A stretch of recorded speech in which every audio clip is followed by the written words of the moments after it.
안녕하세요. 헬로 트레킹의 정우 현아입니다. 오늘은 저희가 덕유산 코스 정리를 준비해 봤는데요. 실제로 저희가 등산을 했던 5가지 코스에 대해서 이야기를 해보려고 합니다.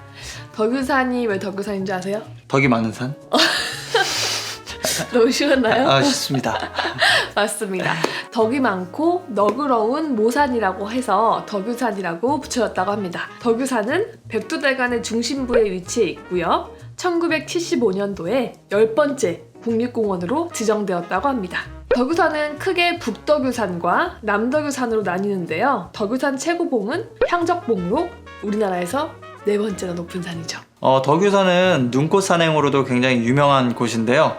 특히 곤돌라가 있어서 편의성이 굉장히 좋은 곳이에요. 맞아요. 지난 겨울에도 저희가 3번이나 갔었죠. 맞아요. 그러면 한번 덕유산 코스에 대해서 이야기해보도록 할까요? 가보시죠. 가시죠.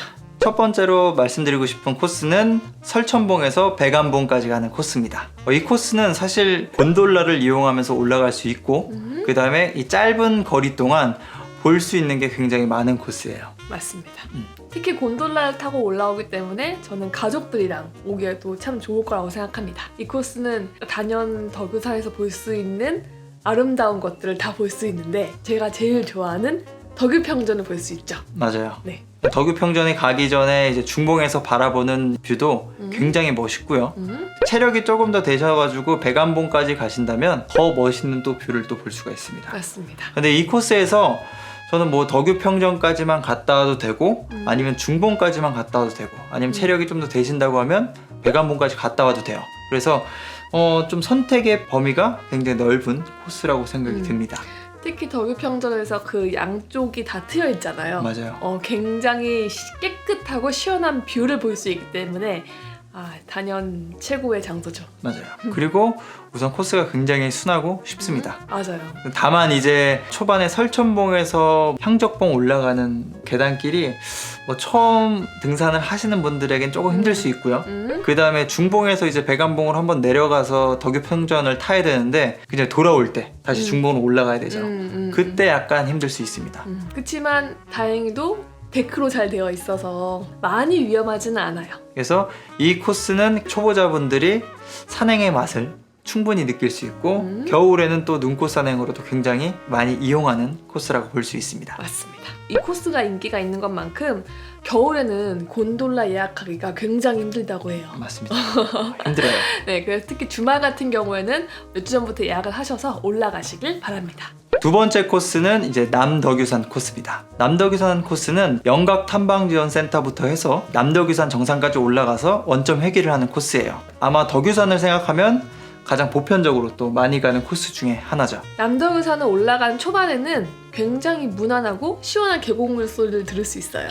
근데 여기가 이제 정상 도착하기 1km 전에 계단이 어마어마합니다. 맞아요. 경사도 높고 그 길이도 장난 아니에요. 저희가 최근에 그 영구종주를 했을 때 올라갔던 거 기억하시죠? 그 한밤중에 올라가는데도 정말 끝이 없더라고요. 아무래도 이제 남덕유산 같은 경우는 암산이다 보니까 돌이 굉장히 많아요. 맞아요. 그래서 이제 정상 부분에서는 계단이 암봉들 사이사이에 이렇게 쭉 펼쳐져 있는데 그 모습도 굉장히 멋있습니다. 멋있어요. 그래서 남덕유산에 딱 도착했을 때 올라왔던 길을 바라봐도 굉장히 멋있고 그 다음에 이제 서봉이죠. 60령에서 원래 넘어오는 서봉도 볼 수가 있고 그 다음에 그 앞으로는 삿갓봉과 무룡산도 볼 수가 있습니다.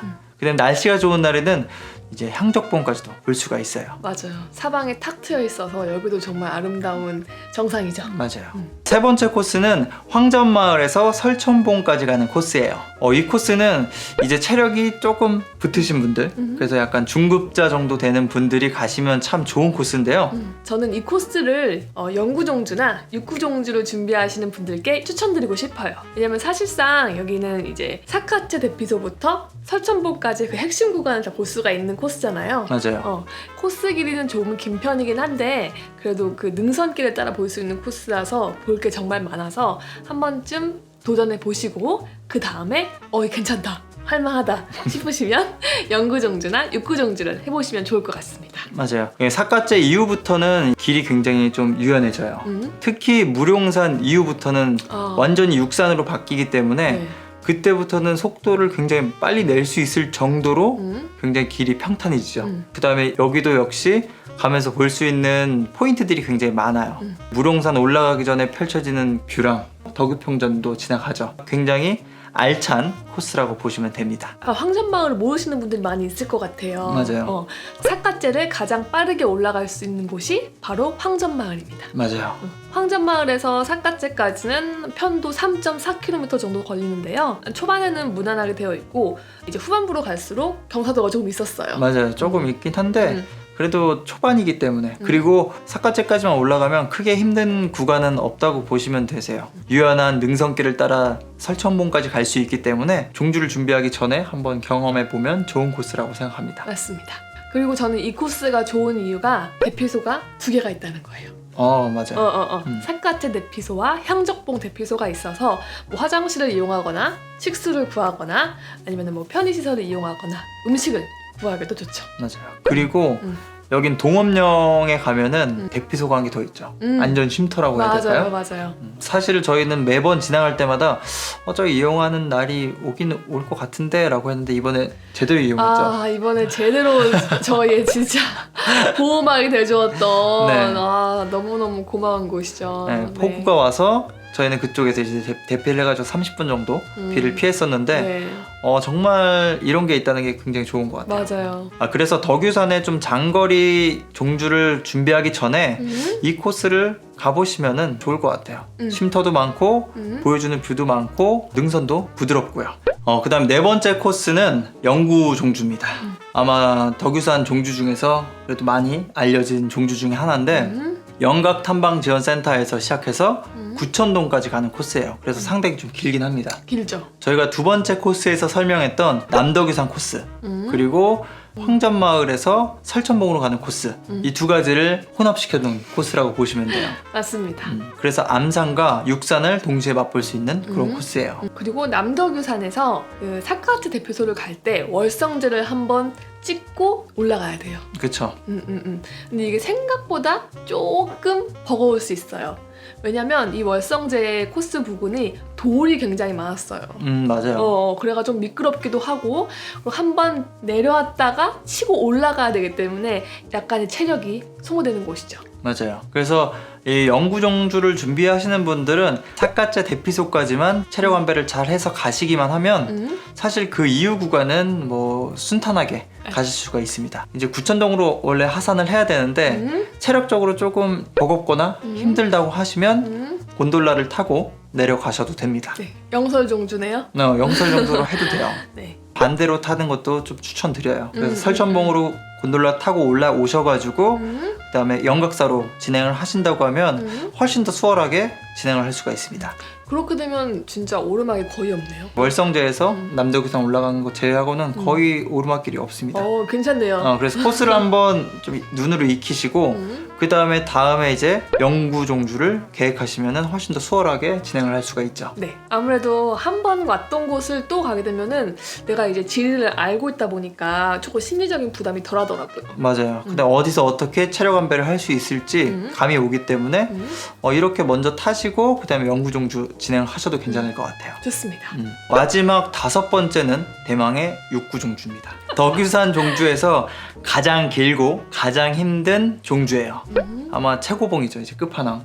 모든 앞전에 있던 코스들을 다 한데 뭉치고도 한 10km 정도를 더 가야 되는 코스예요. 저희도 육구종주를 하긴 했었는데 저희는 당일로는 절대 못하고 맞아요. 제가 안 돼요.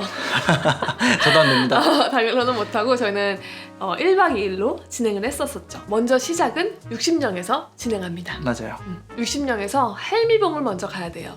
할미봉까지는 무난하게 오르막이었던 것 같아요. 중간에 이제 암산들이 좀 있긴 했었는데 뭐 그렇게 힘들진 않았습니다. 맞아요. 저는 그 할미봉 정상이 빨간 글씨가 특히 인상적이에요. 맞아요. 절대 잊어버리지 못할 것 같아요. 그리고 할미봉에서 서봉까지가 이제 한 약 5km 정도가 되는데 고도로는 한 600m로 올라가야 돼요. 여기서 체력 소모가 좀 큰 편이에요. 그 다음에 이제 여기가 남덕유 구간이다 보니까 암봉들이 굉장히 많아요. 암석들도 굉장히 많고 해서 험하죠. 조금 험한 편입니다. 그래서 여기서 체력 안배가 또 중요하고, 그 다음에 서봉에서 남덕유산으로 또 넘어갈 때도 한번 쭉 내려갔다가 올라가잖아요. 네. 근데 여기도 경사가 좀 심합니다. 네. 짧은데 굉장히 좀 험한 구간이에요. 맞아요. 그래서 이제 남덕유산까지 올라가면 사실 이 육구종주의 거의 반 이상이 끝났다라고 보시면 돼요. 근데 앞으로 가야 될 거리도 굉장히 많이 남았다. 이게 좀 정신적으로 좀 힘들죠. 맞아요. 초반에 너무 치고 올라가니까 깜짝 놀랍니다. 맞아요. 저는 서봉 올라갈 때 정말 깜짝 놀랐어요. 그 어마무시했던 계단들. 근데 또 힘들긴 힘든데 서봉에 올라가면 또 뷰가 기가 막히죠. 맞아요. 서봉에 올라가도 탁 트인 조망을 볼 수가 있고요. 그 다음에 남덕유에 올라가도 탁 트인 조망을 볼 수가 있습니다. 맞습니다. 그냥 여기는 계속 탁 트인 조망을 볼 수 있습니다. 남덕유산에서 사카째로 넘어갈 때 사카봉이 있는데 영구정주가 목표다 보니까 사카봉을 굳이 안 가도 되긴 해요. 한 0.2km 정도 되는 데를 이제 올라가야 되는데 체력적으로 부담이 된다면 저는 사실 거긴 좀 통과해도 괜찮다. 맞아요. 생각이 들어요. 한 번쯤은 가볼만 하긴 한데 네. 영구종주를 하시면서 가시는 거는 조금 비추. 그죠. 영구종주 할 때는 그 100m의 그 고도도 아껴야 됩니다. 맞습니다. 그 다음에는 이제 무롱산까지만 또 올라가시면 뭐 사실 끝났습니다. 이제 육산으로 바뀌기 때문에 네. 굉장히 수월하게 넘어갈 수가 있어요. 그리고 육구종주는 특이한 게 향덕봉에 도착했을 때 구천동으로 바로 내려가는 게 아니고 아니죠. 칠봉을 가야 돼요. 그러니까 설천봉으로 내려가셔가지고 거기서 이제 스키장으로 빠지는 곳이 있는데 네. 겨울철에 스키장이 개방하면 못 가고요. 아 그렇죠. 그 다음에 산방 기간에도 못 갑니다. 맞아요. 그래서 1년에 갈 수 있는 날이 얼마 안 돼요. 5개월 정도라고 그쵸. 들었어요. 전통 육구종주를 준비하시는 분들은 그 기간들을 잘 산정하셔가지고 출발을 하셔야 될 거예요. 맞습니다. 너무 더운 날은 또 힘들잖아요. 네. 이제 산방 기간이 끝난 바로 다음에 가시거나 아니면 가을철에 가시는 것, 그렇게 두 날짜로 가시는 게 가장 좋을 것 같아요. 맞습니다. 그다음에 칠봉에서 이제 좀 내려가는 걸 한번 이야기를 드려야 될 것 같아요. 칠봉에서의 그 하산길은 제 등산 뭐 이렇게 길진 않지만 제가 지금까지 다녀본 등산 코스 중에 단연코 가장 힘들었다. 맞아요. 가장 스트레스가 많았다라고 얘기하고 싶어요. 저는 깜짝 놀랐어요. 거의 1km 내려갔는데 저는 한 10km 하산길인 줄 알았어요. 맞아요. 제가 1km 내려가는데 한 1시간 반? 진짜 그 정도 걸렸습니다. 그 정도 걸렸죠. 네, 토지가 다 무너진다고 해야 되나? 맞아요. 이게 그래서 뭐 접지력이랑은 아무 상관이 없습니다. 체력적으로도 거의 끈 무렵이기 맞아. 때문에 다치기가 쉬워요. 안전장비 잘 착용하시고 내려가셔야 될 거예요. 그렇게 해서 이제 내려가시면 영구정주도 마무리가 됩니다. 오늘은 이렇게 해서 저희가 다녀온 덕유산에 대한 정보를 다 정리해봤습니다. 코스가 굉장히 다양해요. 사실 뭐 가보신 분들은 어떻게 연결하냐에 따라서 그 코스들이 달라질 수 있는데 저희가 직접 경험했던 코스를 기준으로 5가지 정도 꼽아봤고요. 이 코스들을 가지고 산행 계획을 해보시면 좋을 것 같아요. 혹시 덕유산 산행을 준비하시는 분들 중에서 영상에서 뭐 안 나와서 궁금하신 점이 있으시면 아래 댓글 달아주시면 제가 댓글로 답변을 드리도록 하겠습니다. 그럼 오늘 영상은 여기서 마무리하고요. 다음 산행 때 뵙도록 하겠습니다. 시청해주셔서 감사합니다.